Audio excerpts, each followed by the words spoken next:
Morning, bitches. I'm Shapuzeda. I trust you're all good. Happy Sunday. Already ready to go to my Sunday fellowship. I'm rehabilitated or recovering rather than guys. I've been meaning to tell you a little story. I hope you've got time just to give me about 10 minutes to relate to you something that I think might shed a bit of light on the subject of alcoholism. I traced back the steps of how I actually ended up, having an alcohol problem versus my friends and my peers that I, grew up with, that I drank with, but many of them are functional drinkers, if I can call it that, if that's the correct way of saying it. But they can drink and maintain it, and they don't get out of control. They don't do stupid things when they drink. So I became something different, obviously, because I didn't, so I couldn't handle utshwala kahle, and I became very dysfunctional under the influence of alcohol. And the addiction, which ultimately what it became, it's among my steps. I realized that didn't blind, and I didn't realize it when it was starting that it was actually starting. And this is not like a witch hunt or trying to look for an scapegoat or somebody to blame for my obvious shortcomings. What happened was that I recall, and the reason why I'm bringing this to light is because I see it happening with a lot of youngsters that are misunderstood, teenagers, especially gents, that are taking drugs and drinking alcohol as a direct escape, mechanism. Like I did. I realized it to me now. My home environment was so uncomfortable for me. Ukuthi bengiphuma ekuseni endlini and go and look for a group of other, stray dogs like Amayamachis that are hanging around in the streets to hang around with. And we would, I would find them, obviously, because I call them a group of machita. And Mang Bathola, we would literally spend our entire day studying, not even go home to eat.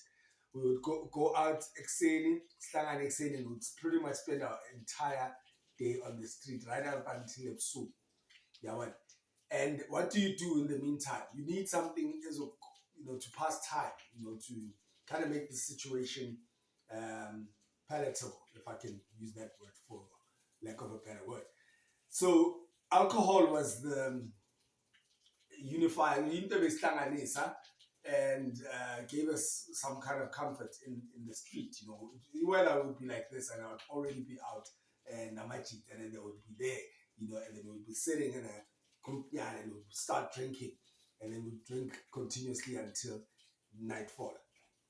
And the most difficult thing would then be when it comes to ebusuku when you have to all go home. And then one by one, everybody would sit back. And I would hate that moment. Do I have to? But at least then I'm drunk. When I know I don't have to deal with whatever drama. So it started that way. So drinking was a way of being able to sit in the street the whole day and not feel it. So you'd be in this intoxicated state.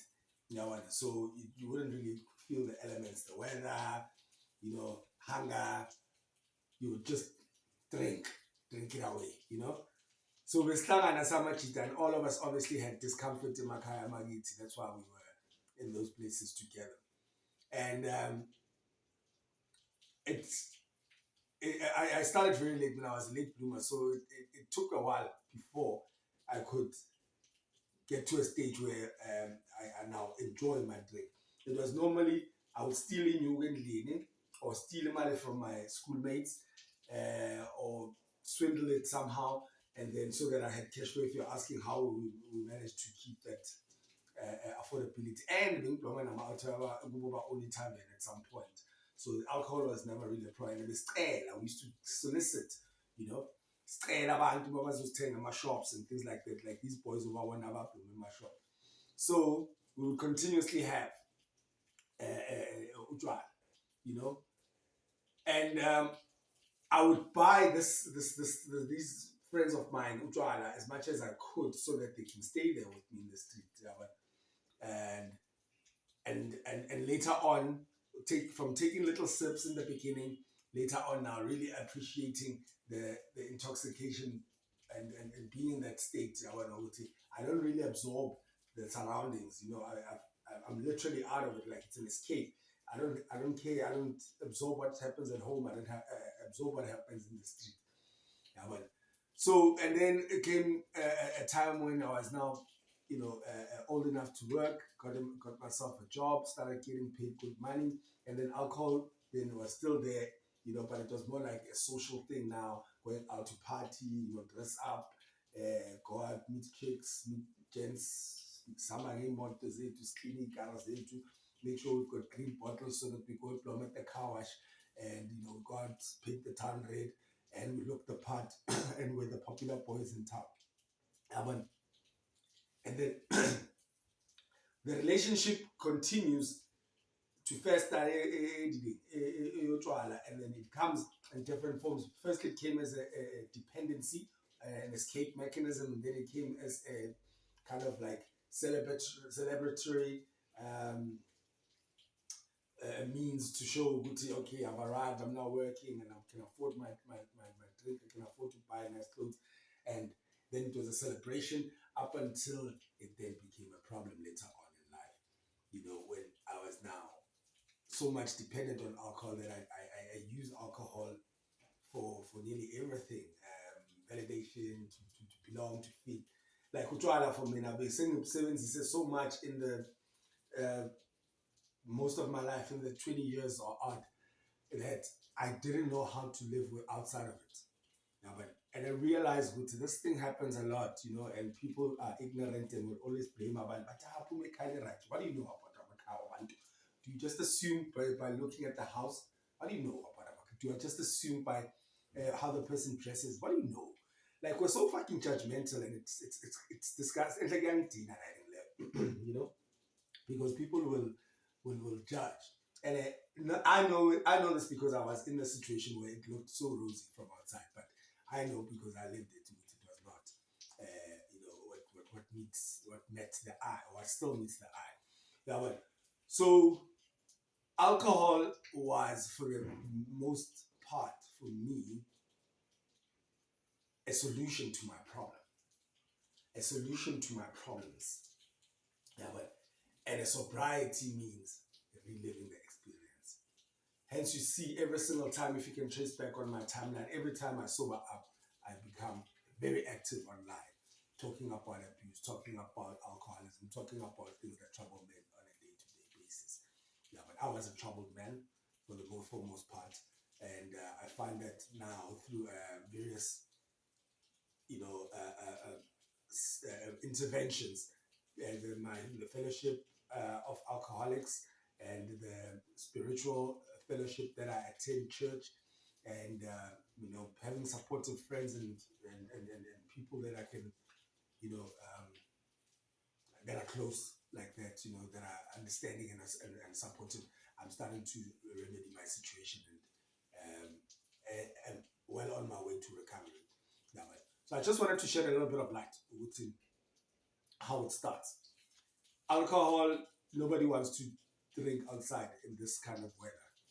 You also Kishwa is something in, and a lot of young men right now, as we speak, are standing outside somewhere, cooking somewhere, in somewhere, my shop somewhere, and they just need an escape. And it's unbearable in this kind of weather. You need something to make you forget of your circumstances. That's when we pick up the bottle or we pick up the pipe. And once you are in that state, and then everything sort of becomes better. So that is my journey and my story of how I became an alcohol dependent. Alcohol for me was a solution to a problem rather than the problem itself. It only became a problem when the effects started to make me sick. But otherwise, for most part, alcohol was the escape, and it gave me a solution to the problem for a very long time. But was it not for alcohol, I can promise you things would have been much worse. But I would have taken everything on, and there wouldn't be a cushion to the blow. So it was a solution, but not a good solution, because it had its side effects that led to my destruction. But not complete destruction, because I'm still here today and I'm able to tell you my story of recovery. But which is something that I wish to everybody who's got an alcohol problem, or who might be in a situation that could potentially lead to alcoholism or drug addiction. Tonight, as society, we need to be more understanding of isimo esifaka abantu kulezinto lezi. Nobody wants to be smart, nobody wants to be an addict. Because we figure out there's an underlying source, there's an underlying wound, if I can put it that way, that we want to heal. Anyway, I hope ukuthi ngiyazwakala bafethu ukuthi asingabi judgmental, let's be more empathetic and understanding of people that are dealing and suffering from addiction. Thank you very much for listening to my videos.